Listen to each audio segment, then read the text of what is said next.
Hi everyone, আশা করি সবাই ভালো আছেন। আজকের টপিক হচ্ছে জাভাস্ক্রিপ্টের স্কোপ। সো টপিকটি শুরু করার আগে আমি যেটা বলতে চাই যে জাভাস্ক্রিপ্টকে অনেকেই ওয়ার্ড ল্যাঙ্গুয়েজ বলেন। সো হ্যাঁ, এটা ঠিক যে জাভাস্ক্রিপ্টের কিছু বিহেভিয়ার আমাদের কাছে ওয়ার্ড লাগবে তখনই যদি আমরা অন্য একটা প্রোগ্রামিং ল্যাঙ্গুয়েজ থেকে আসি। কিন্তু যদি আমরা জাভাস্ক্রিপ্ট দিয়েই আমাদের ক্যারিয়ার শুরু করি, আমাদের প্রোগ্রামিং ল্যাঙ্গুয়েজ শুরু করি, তাহলে কিন্তু আমাদের কাছে জাভাস্ক্রিপ্টকে উইয়ার্ড লাগবে না, কারণ আমরা তখন জাভাস্ক্রিপ্টের ওয়েতে চিন্তা করা শুরু করব। আমাদের তখন শুরুই হবে জাভাস্ক্রিপ্টের ওয়েতে চিন্তা করা।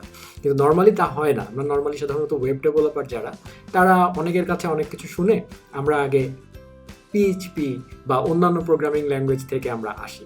হ্যাঁ, এবং যারা একাডেমিক যারা সিএসসিতে পড়াশোনা করে তাদেরও একাডেমিক লাইফে কিন্তু জাভাস্ক্রিপ্ট শেখানো হয়। সো যার কারণে যেটা হয়, সবাই কিন্তু ক্যারিয়ার শুরু হয় বা প্রোগ্রামিং ল্যাঙ্গুয়েজের হাতেখড়ি হয় অন্যান্য ল্যাঙ্গুয়েজ দিয়ে। হ্যাঁ, যার কারণে জাভাস্ক্রিপ্টকে সবাই উইয়ার্ড ল্যাঙ্গুয়েজ বলে। তারা আসলে উইয়ার্ড ল্যাঙ্গুয়েজ বলে কারণ অন্যান্য ল্যাঙ্গুয়েজের থেকে জাভাস্ক্রিপ্টের কিছু কিছু জিনিস একটু ডিফারেন্ট ওয়েতে চিন্তা করতে হয়।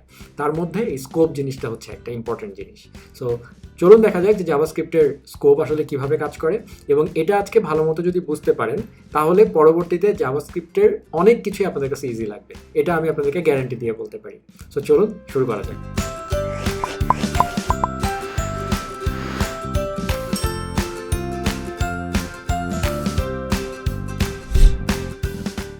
শুরুতে আমি একটা ভ্যারিয়েবল ডিফাইন করছি।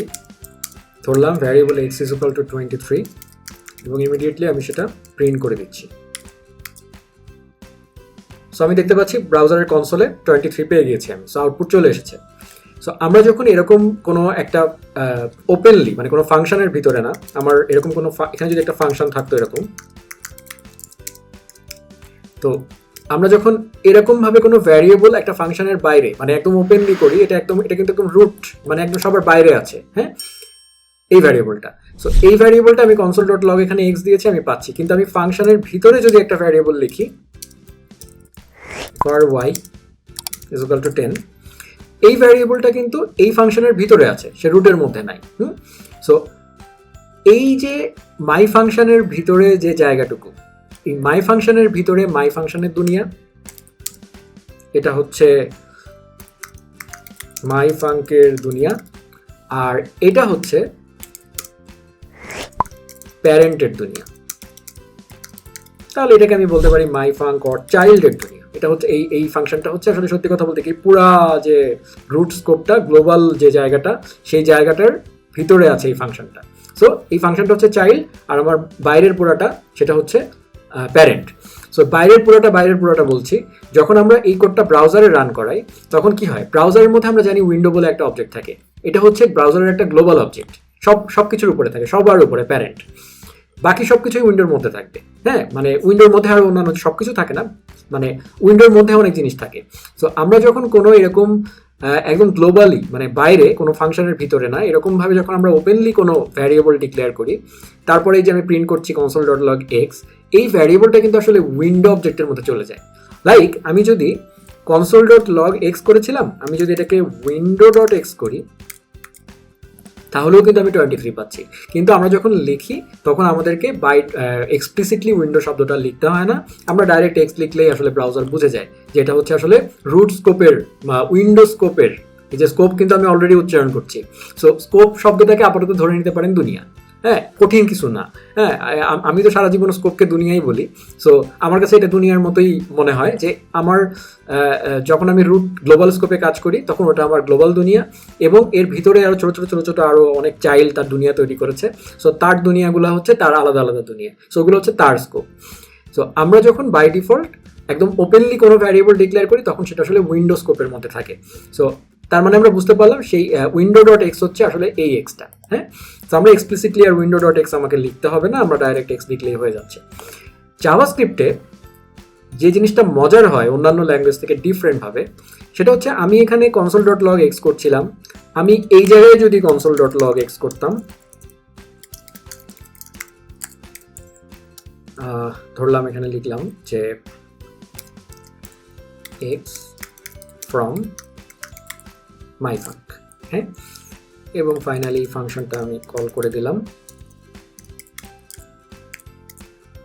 সো বোথ ক্ষেত্রেই আমি কিন্তু 23 পাচ্ছি। সো তার মানে আমি এই ফাংশনের ভিতরেও এক্সকে অ্যাক্সেস করতে পেরেছি, হুইচ সিমস উইয়ার্ড। কারণ আমরা তো আসলে ওয়েব ডেভেলপমেন্ট নিয়ে কথা বলছি, সো অনেকেই কিন্তু আমরা জাভাস্ক্রিপ্ট দিয়ে আমাদের ওয়েব ডেভেলপমেন্ট ক্যারিয়ার শুরু করি না। অনেকে আমরা ওয়েব ডেভেলপমেন্ট শিখবো, অনেকে পিএইচপি দিয়ে শুরু করে, বা এরকম আরও .NET অন্যান্য বিভিন্ন ধরনের ওয়েব ডেভেলপমেন্ট ল্যাঙ্গুয়েজ আছে, সেগুলো দিয়ে তারা কাজ শুরু করে। সো যখন আমরা ওইরকম কোনো প্রোগ্রামিং ল্যাঙ্গুয়েজ থেকে জাভাস্ক্রিপ্টে আসি, তখন আমাদের কাছে এটা উইয়ার্ড লাগবে, কারণ পিএইচপিতে কিন্তু এই ঘটনাটা হয় না। মানে আমি একটা চাইল্ডের মানে আমি একটা ফাংশনের ভিতরে আমি বাইরের একটা জিনিস অ্যাক্সেস করব, এটা কিন্তু হয় না, ঠিক আছে? কিন্তু জাভাস্ক্রিপ্টে সেটা হয়। কারণ হচ্ছে আমি বলবো জাভাস্ক্রিপ্ট একটু liberal in terms of variable sharing. তো এই জায়গাটাতে স্কোপ শেয়ারিং, সো এই জায়গাটাতে জাভাস্ক্রিপ্ট একটু লিবারেল। সো আমি যদি একটু মনে রাখার সুবিধার জন্য একটা বাস্তব এক্সাম্পল দিই, একটু প্রোগ্রামিং থেকে বের হয়ে এসে, যে আমরা যখন ছোটোবেলায় আমাদের বাবা মা যখন আমাদের জন্য কিছু নিয়ে আসতেন, চকলেট বা বিস্কুট বা আইসক্রিম কিছু নিয়ে আসতেন, তখন কিন্তু তারা 2-1 কামড় খেয়ে আমাদেরকে পুরো দিয়ে দিতেন। সো আমরা কিন্তু বাবা মা যেটা নিয়ে আসছে, আমরা কি নিয়ে আসলে ওখানে কিন্তু হাপ করে গিয়ে ধরে আমরা কিন্তু জিনিসটা খেয়ে ফেলতে পারি, বাবা মা কিন্তু আমাদেরকে আটকায় না। হ্যাঁ, so we have access to those things. But যখন আমরা ঈদের সময় বা পূজার সময় যখন আমরা সালামি পাইতাম বা বকশিস কোনো জায়গা থেকে পাইতাম, সো ওইটা দিয়ে যখন আমরা কিছু কিনতাম, চকলেট বা আইসক্রিম কিছু, আমরা কিন্তু দিব্যি আমাদেরটা খেয়ে ফেলতাম, আমরা কিন্তু বাবা মাকে দিতাম না। সো জাভাস্ক্রিপ্টের ক্ষেত্রে ব্যাপারটা এইভাবেই কাজ করে, যে জাভাস্ক্রিপ্টের ক্ষেত্রে প্যারেন্ট যে সে তার সমস্ত কিছু তার চাইল্ডকে ডিস্ট্রিবিউট করে দিয়ে দেয় যে ভাই তোমার অ্যাক্সেস আছে। কিন্তু চাইল্ড যে জিনিসগুলা তার নিজের দুনিয়ায় যা থাকে, সেই জিনিসগুলা সে প্যারেন্টকে শেয়ার করে না। হ্যাঁ, অনেকটা ওয়েস্টার্ন কান্ট্রির মতো, যে বাবা মার দুনিয়া আলাদা, চাইল্ডের দুনিয়া আলাদা। সো আমি যদি জাভাস্ক্রিপ্টে আসি, তাহলে আমি বলবো যে বাংলাদেশে আসছি, যে এখানে খুব ফ্যামিলি ওরিয়েন্টেড, বাবা মারা সন্তানের জন্য সবকিছু উৎসর্গ করে দেয়। কিন্তু ওয়েস্টার্ন কান্ট্রিতে গেলে বাবা মার দুনিয়া আলাদা, চাইল্ডের দুনিয়া আলাদা। সো অন্যান্য প্রোগ্রামিং ল্যাঙ্গুয়েজ আমার কাছে এরকম, মানে আমি কাউকে ছোটো করছি না, কিন্তু এটা জাস্ট একটা এক্সাম্পল দিয়ে বুঝালাম মনে রাখার সুবিধার জন্য, যে আমি যখন জাভাস্ক্রিপ্ট নিয়ে কাজ করব, তখন আসলে আমার প্যারেন্টরা আমার চাইল্ডকে সবকিছু দিয়ে দিয়েছে, এটা আমাকে ধরে নিতে হবে। কিন্তু আমি উপরে মানে প্যারেন্টদেরকে কিছু দিইনি। এই সিম্পল জিনিসটা বুঝলে জাভাস্ক্রিপ্টের স্কোপ আপনাদের কাছে ক্লিয়ার হয়ে যাবে। স্কোপ আসলে আর কিছুই না, স্কোপ হচ্ছে এই সিম্পল জিনিসটাই। এখন কয়েকটা ফ্যাক্টর আমি আপনাদেরকে বলবো মনে রাখার সুবিধার জন্য, যেন পরবর্তীতে স্কোপ রিলেটেড প্রবলেমে আপনাদেরকে মানে পড়তে না হয়। যেমন প্রথম যে জিনিসটা, সেটা হচ্ছে আমি এখানে একটা নতুন ভ্যারিয়েবল এই স্কোপের মধ্যে, মানে এই ফাংশনের দুনিয়ার মধ্যে আমি একটা নতুন ভ্যারিয়েবল ডিফাইন করেছিলাম। এই ওয়াই যখন আমরা লিখি, তখন আমরা আসলে একটা নতুন ভ্যারিয়েবল তৈরি করি, মানে ভ্যারিয়েবলটাকে ডিফাইন করি, ঠিক আছে? করে মানে আমি এখানে এই একটা লাইনের মধ্যে আসলে আমরা দুইটা কাজ করেছি। একটা হচ্ছে ওয়াই ভ্যারিয়েবলকে ডিফাইন করেছি, প্লাস সেই ভ্যারিয়েবলের একটা ভ্যালু অ্যাসাইন করেছি 10। সো আমরা যদি এই কাজটা না করে, উপরে আমাদের এক্স ছিল, রাইট? আমরা যদি এখানে direct x is equal to 10 করে দিই, এবং এই জায়গাটায় এক্স ফ্রম মাই ফাং, ঠিক আছে? এখন যদি আমরা প্রিন্ট করি, সো খেয়াল করুন, যখন এই জায়গাটায় এক্স ইজ ইকুয়াল টু 10 দিচ্ছি, তার মানে কি চাইল্ড অ্যাক্সেস শুধু নাই, তার রাইট অ্যাক্সেসও আছে। মানে চাইল্ড চাইলে বাবা মার জিনিসপাতি পরিবর্তনও করে দিতে পারছে। হ্যাঁ, তো আমি কথাটা বলতে গিয়ে যেরকম আপনাদের কাছে ওয়ার্ড শোনাচ্ছে, জাভাস্ক্রিপ্ট আসলে এরকমভাবে একটু কাজ করে। সো কিন্তু কনসেপ্ট কিন্তু সিম্পল, যে প্যারেন্ট চাইল্ডকে সব দিয়ে দিয়েছে, ভাই দিয়ে রাখছি তোমাকে, তুমি তোমার মতো ইউজ করো। হ্যাঁ, চাইল্ডকে এখন, চাইল্ড যদি ইন্টেলিজেন্ট হয়, চাইল্ড যদি খুব অর্গানাইজড ওয়েতে কাজ করে, তাহলে সে প্যারেন্টের জিনিসপাতিগুলোকে ম্যানিপুলেট করার সময় সাবধানে করবে। আর যদি চাইল্ড খুবই কেয়ারলেস হয়, তাহলে সে এটাকে নষ্ট করবে, ঠিক আছে? সিম্পল ব্যাপার। সো জাভাস্ক্রিপ্টে এই জিনিসগুলো একটু ওপেন। তো চাইল্ড যেটা করে, আমি এখানে কিন্তু এক্সকে ম্যানিপুলেট করে ফেলেছি, চেঞ্জ করেছি, এবং আমি যখন এই যে এক্স ইজ ইকুয়াল টু 10 লিখছি, যেটা হয় এটা কিন্তু ডাইরেক্ট এই এক্সকে ম্যানিপুলেট করছে। কিন্তু আমি যদি এই জায়গাটায় var x লিখতাম, তাহলে দেখি আউটপুট চেঞ্জ হয়ে গেছে। সো চাইল্ডের দুনিয়াতে 10 আছে, কিন্তু প্যারেন্টের 23 কিন্তু চেঞ্জ হয়নি এই জায়গাটায়। সো এটা দিয়ে আমাদেরকে যেটা বুঝতে হবে, সেটা হচ্ছে যখনই আমি এরকম var দিয়ে, মানে একটা ভ্যারিয়েবলকে ডিফাইন করব, তারপরে আমি সেটাকে, মানে যখন এরকম var দিয়ে শুরু করব, তার মানে আমি একটা নতুন ভ্যারিয়েবল তৈরি করছি। সো যখন এই কেসটা হয়, তার মানে আমি এই মাই ফাঙ্কের মধ্যে একটা, মানে মাই ফাঙ্কের দুনিয়ার মধ্যে আমি একটা নতুন ভ্যারিয়েবল তৈরি করেছি x, which is different from this x, window.x। মানে এই এক্সটা ছিল window.x, আর এটাকে আমরা ধরে নিতে পারি myfunk.x। হ্যাঁ, সো তার মানে কি এই এক্সটা এবং এই এক্সটা হচ্ছে আলাদা। হ্যাঁ, সো এই জিনিসটা বোঝাটা খুবই জরুরি। সো আমরা যদি অ্যাক্সিডেন্টালি এরকম লিখে ফেলি, মানে আমি ভ্যারিয়েবল লিখতে ভুলে যাই, তাহলে কিন্তু আমি আসলে গ্লোবাল স্কোপটাকে চেঞ্জ করে ফেলছি। হ্যাঁ, এবং এটা আসলে রিস্কি অনেক ক্ষেত্রে। অনেকেই বলবেন এটা রিস্কি, স্বাভাবিকভাবে, কারণ আমি যখন একটা বড় একটা প্রোগ্রাম লিখবো, তখন অনেক সময় আমার এরকম অসংখ্য ভ্যারিয়েবল থাকতে পারে এবং ভ্যারিয়েবলের এরকম নেম কনফ্লিক্ট হতেই পারে। সো তার মানে জাভাস্ক্রিপ্ট আমাকে এখানে কিন্তু প্রোটেক্ট করছে না, আমাকে কিন্তু ওয়ার্নিং দিচ্ছে না, বা করতে দিচ্ছে কাজটা, ফ্রিডম দিয়ে রেখে দিচ্ছে, যে ফ্রিডমটা আসলে অনেক ক্ষেত্রে আমাদের জন্য ভালো না। সো এইটা আমাদেরকে প্রথমে মাথায় মানে এই জিনিসটা আসলে কিন্তু বুঝতে হবে আমাদেরকে, যে আমরা যদি এই ভুলটা যেন আমরা না করে ফেলি। সো চেষ্টা করবো আমরা সবসময় ভ্যারিয়েবল নেমিংগুলোকে সুন্দর করে দেওয়ার, যেন কনফ্লিক্টটা না হয়। বাই চান্স তারপরেও যদি কনফ্লিক্ট হয়ে যায়, হ্যাঁ, সেই ক্ষেত্রে আমরা যেটা করতে পারি, সেটা যেন না হয় আটকানোর জন্য, এটা ডিটেলে আমি আজকে যাবো না, জাস্ট আমি একটু দেখাচ্ছি। আমি এখানে ইউজ স্ক্রিপ্ট এটা লিখতে পারি। তো সেই ক্ষেত্রে আমি যদি এখানে ভ্যারিয়েবল এক্স না দিতাম, এবং খেয়াল করুন আমি এখানে এক্সকে কিন্তু ডিফাইন করিনি, আমি এক্সকে ডাইরেক্ট ইউজ করছিলাম। তার মানে কি, যখনই এরকম কোনো কেস হয়, হ্যাঁ, তখনই বেসিক্যালি জাভাস্ক্রিপ্ট যেটা করে, যে প্রথমে সে দেখে যে এক্স ইজ ইকুয়াল টু 10, এখন তো আমি মাই ফাংশনের দুনিয়ার মধ্যে আছি, ও দেখে আমার এই দুনিয়ার মধ্যে কি কোনো এক্সকে কি ডিফাইন করা হয়েছে, না, ডিফাইন করা হয়নি। তখন সে তার ইমিডিয়েট প্যারেন্টে যায়, প্যারেন্ট কি রুট স্কোপ, এই স্কোপে এসে দেখলো এখানে কি ডিফাইন করা হয়েছে, সে দেখলো যে না, ডিফাইন করা হয়নি, তার আর কিন্তু উপরে যাওয়ার সম্ভাবনা নাই। তখন সে কি করে, সে ইমপ্লিসিটলি সে আসলে ভিতরে সে আসলে এটা করে নেয়।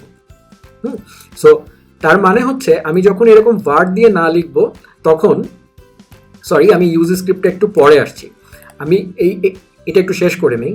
সো যখন আমি ওয়ার্ড দিয়ে না লিখছি, তখন কিন্তু আমার ইমপ্লিসিটলি জাভাস্ক্রিপ্ট এটার মধ্যে একটা, মানে সে আসলে বাইরে ডিফাইন করে নিচ্ছে, এবং তারপরে সে আসলে উইন্ডো ডট এক্স এর ভ্যালুই 10 সেট করছে। হ্যাঁ, যেমন আমি যদি এটার এক্সাম্পল দেখি, এখানে 10, এই এক্সও 10, উইন্ডো ডট এক্স সেটাও 10।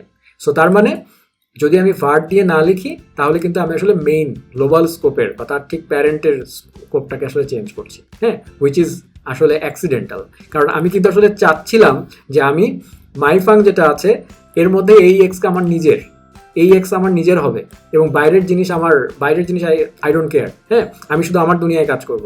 সো সেই ক্ষেত্রে আমরা যদি এখানে ইউজ স্ট্রিক্ট এটা লিখে নেই, তাহলে আমি এই নেমিং কনফ্লিক্টটা করতে পারবো না। লাইক আমি একটা ফাংশন, হ্যাঁ, এটা আমার দুনিয়া। সো আমি একটা এক্স ইজ ইকুয়াল টু 10 লিখছি। সো তার মানে কি, আমি যে মানে অ্যাক্সিডেন্টালি আসলে আমি এই কাজটা করেছি, আমার একটা ভ্যার লেখা উচিত ছিল, একটা ভ্যার লিখলে এররটা চলে যাবে, কিন্তু আমি ভার্ড লিখিনি, আমি মিস করে গেছি। হ্যাঁ, বাই ডিফল্ট আমি যদি ইউজ স্ক্রিপ্ট না ইউজ করতাম, জাভাস্ক্রিপ্ট এরর দিত না, সে কিন্তু গ্লোবাল ম্যানিপুলেট করে ফেলতো। সো আমার যদি প্রোগ্রামে আরও অনেক ফাংশন থাকতো, সেই ফাংশনগুলোতে যদি এক্স ইউজ হয়ে থাকে, সব চেঞ্জ হয়ে যেত, which is really accidental. So এই কারণে বড় বড় লাইব্রেরি যেমন jQuery বা এরকম অনেক জাভাস্ক্রিপ্ট লাইব্রেরিতে আপনারা দেখবেন একদম শুরুতে এই ইউজ স্ক্রিপ্টটা লিখে নেয়। হ্যাঁ, তার মানে হচ্ছে যে একটু আগে বললাম না যে আমরা ওয়েস্টার্ন ওয়ার্ল্ড এবং বাংলাদেশি ওয়ার্ল্ড, জাভাস্ক্রিপ্ট হচ্ছে বাংলাদেশের প্যারেন্টের মতো। সো আমরা যদি জাভাস্ক্রিপ্ট মানে বাংলাদেশ থেকে আমরা যদি ওয়েস্টার্ন ওয়ার্ল্ডে ল্যান্ড করতে চাই, তাহলে আমরা আমাদের প্রোগ্রামের শুরুতে এরকম ইউজ স্ক্রিপ্ট লিখে নিতে পারি। তাহলে জাভাস্ক্রিপ্ট আমরা যেরকম চাই সেরকম বিহেভিয়ার করবে, মানে তোমার মানে চাইল্ডের দুনিয়া চাইল্ডের মতো, প্যারেন্টের দুনিয়া প্যারেন্টের মতো, এরকম ভাবে সে ট্রিট করবে। ঠিক আছে, কিন্তু যদি আমরা কিন্তু বাই ডিফল্ট আসলে কিন্তু তা হয় না, বাই ডিফল্ট আমাকে জাভাস্ক্রিপ্ট এটা করতে দেয়। হ্যাঁ, সো আমাদের আসলে এই পুরো আলোচনা থেকে এইটুকু বুঝতে হবে যে আমরা কোনোভাবেই আমরা সবসময় চেষ্টা করব যেন নেম কনফ্লিক্টটা না হয় ভ্যারিয়েবলের মধ্যে। তারপরেও যদি হয়ে যায় তাহলে ইউজ স্ট্রিক্ট ইউজ করতে পারি, আর না হলে আমরা যখন কোনো ফাংশনের ভিতরে কোনো ভ্যারিয়েবলকে ডিফাইন করব মানে ইউজ করব, যদি সেই ফাংশনের মধ্যে সেই ভ্যারিয়েবলটার স্কোপটা আলাদা রাখতে চাই আমরা, লাইক সেই ফাংশনটার মধ্যে এই ভ্যারিয়েবলটা শুধু ওই ফাংশনের দুনিয়াতেই কাজ করবে, আমরা চাই এই ভ্যারিয়েবলটাকে অন্য কেউ আর অ্যাক্সেস করতে পারবে না, সেই ক্ষেত্রে আমরা var অবশ্যই ডিফাইন করে দেন আমরা ভ্যালু অ্যাসাইন করব। ঠিক আছে, সো এই ছিল আমার মোটামুটি স্কোপ নিয়ে বলা সব কিছু। সো আমরা যদি পুরো জিনিসটাকে সামারি করি, তাহলে এটা দাঁড়াবে যে জাভাস্ক্রিপ্টের স্কোপ জিনিসটা আসলে খুবই, যদি আমরা না বুঝি তাহলে একটা বিশাল কনফিউশন, অনেক বড় সর্বনাশ করে ফেলতে পারি আমরা, সেটাও দেখলাম। আর যদি ভালো মতো বুঝি তাহলে আমাদের কাছে আসলে জাভাস্ক্রিপ্টকে বিউটিফুলও লাগতে পারে অনেক ক্ষেত্রে, কারণ এই যে প্যারেন্টের ভ্যারিয়েবলকে আমি ইচ্ছা মতো ইউজ করতে পারছি, এই জিনিসটা কিন্তু অনেক কিছু আরো সহজ করে দিয়েছে। অনেক ধরনের মানে এটার অনেক পজিটিভ সাইডও আছে। সেটা যখন আমরা কোনো লার্জার অ্যাপ্লিকেশন করতে যাব আমরা দেখবো যে এটা কিন্তু আসলে আমাদের জন্য অনেক সুবিধাও তৈরি করে, নট অনলি যে এটা সবসময় নেগেটিভ। সো জিনিসটা বুঝতে হবে।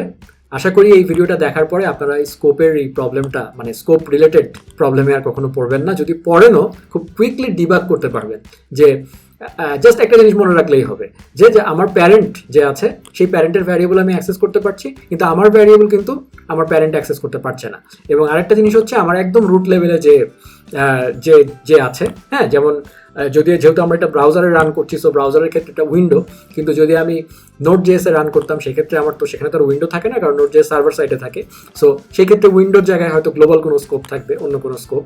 তো তার কাছে আসলে ওই ভ্যারিয়েবল, তার মধ্যে আসলে ওই ভ্যারিয়েবলটা থাকে। লাইক ব্রাউজারের ক্ষেত্রে উইন্ডো ডট সেই উইন্ডোর মধ্যে সেই ভ্যারিয়েবলটা থাকে, যেটা একদম টপ লেভেলে যে ভ্যারিয়েবলটা আমরা ডিফাইন করি। সো এই কয়টা জিনিস জানলে স্কোপ মোটামুটি ক্লিয়ার। ঠিক আছে? সো যদি আপনাদের স্কোপ নিয়ে কোনো কনফিউশন থাকে, যদি আমার কোনো কথা আপনাদের কাছে ক্লিয়ার না হয়ে থাকে, তাহলে প্লিজ এই ভিডিওর কমেন্ট সেকশনে কমেন্ট করতে পারেন। আর এই তো আজকে এটুকুই বলার ছিল। আর পরবর্তীতে আমি চেষ্টা করবো, জাভাস্ক্রিপ্টে এরকম আরও বেশ কিছু উইয়ার্ড জিনিস আছে, যেমন ক্লোজার্স আছে, হ্যাঁ, তারপরে জাভাস্ক্রিপ্টের আরও অনেক, হ্যাঁ, যেমন ইনফ্যাক্ট জাভাস্ক্রিপ্টের যে ভার নিয়ে আমি কথা বললাম, ভার itself is a very weird thing, কারণ ভারেরও আবার পরবর্তীতে লেট, কনস্ট এরকম জিনিসপাতি চলে এসছে। সো আমি পরের ভিডিওগুলোতে এগুলোতেও একটু ডিটেল বলার চেষ্টা করব। ঠিক আছে? সো আজকের মতো থ্যাংক ইউ।